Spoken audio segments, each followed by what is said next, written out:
नमस्कार, बहुत स्वागत आपका। मैं हूं आपके साथ मनुरा सक्सेना। ना हॉर्मोज न यूरेनियम, कतर के स्वर्ण को लेकर अटकी है ईरान अमेरिकी की डील। पूरी खबर आपको बताएंगे इस वीडियो में। ईरान ने अमेरिका के साथ किसी शुरुआती समझौते से पहले कतर में फंसी अपनी 12 अरब डॉलर की रकम जारी करने की मांग रखी है। ईरान का कहना है कि पैसे तक पूरी पहुंच मिलने के बाद ही बातचीत आगे बढ़ पाएगी। इसके अलावा भी कई शर्तें हैं जिन पर दोनों देशों के बीच अभी भी मतभेद बने हुए हैं। ईरान और अमेरिका के बीच चल रही बातचीत में अब फंसे हुए पैसों का मुद्दा सबसे बड़ा बन गया है। रिपोर्ट्स के मुताबिक ईरान ने साफ कर दिया है कि कतर में जमा उसके 12 अरब डॉलर यानी कि करीब 11,45,000 करोड़ मिलने चाहिए। इसके बिना वो अमेरिका के साथ किसी समझौते पर आगे नहीं बढ़ेगा।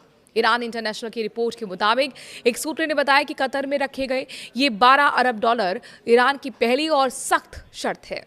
इससे पहले माना जा रहा था कि हॉर्मोज और यूरेनियम पर ईरान के सख्त रुख के चलते बात नहीं बन पाई है। दरअसल ईरान चाहता है कि अमेरिका के साथ शुरुआती समझौते यानी कि मेमोरेंडम ऑफ अंडरस्टैंडिंग यानी कि एमओयू के पहले चरण में ही उसे इस पैसे तक पूरी पहुंच मिले, तभी आगे की बातचीत जारी रहेगी।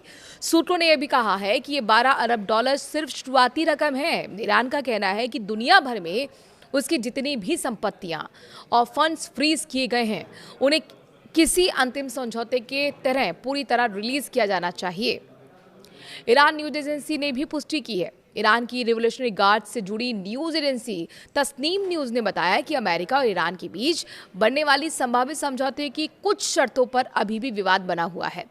तस्नीम न्यूज के मुताबिक ईरान चाहता है कि शुरुआती समझौते के पहले कदम में ही उसकी फ्रीज की गई रकम का कम से कम एक हिस्सा जारी किया जाए। ईरान ने यह भी कहा कि सिर्फ पैसा रिलीज करने का ऐलान काफी नहीं होगा, बल्कि उसे उसकी रकम का इस्तेमाल करने की पूरी छूट भी मिलनी चाहिए।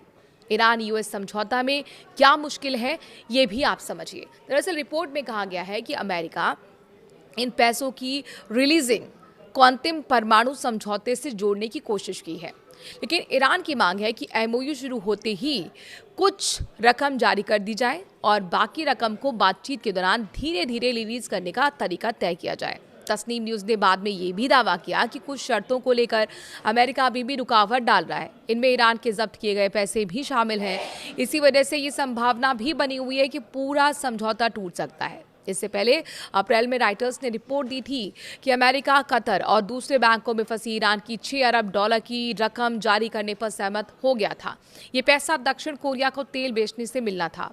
2023 में कैदियों की अदला बदली के समझौते के बाद ये रकम कतर के खातों में ट्रांसफर की गई थी, लेकिन अमेरिकी निगरानी में इसका इस्तेमाल सिर्फ मानवीय जरूरतों के लिए ही किया जा सकता था। आपको क्या लगता है कि वाकई ये समझौता अपने आखिरी चरण तक पहुंच पाएगा? क्या वाकई दोनों देशों के बीच समझौता हो पाएगा और कितना टिकेगा? कमेंट के जरिए अपनी राय जरूर रखिए। क्योंकि इससे पहले कई समझौते पर बातचीत हुई, लेकिन वो सिर्फ टेबल तक सीमित रह गई। सीज फायर भी हुआ, लेकिन सीज फायर भी आपने देखा किस तरीके से बावजूद इसके दोनों तरफ से युद्ध और असला बारूद सब कुछ चल रहा है। कमेंट के जरिए अपनी राय जरूर दीजिए। जानकारी अच्छी लगी तो ज़्यादा शेयर भी करें। नमस्कार।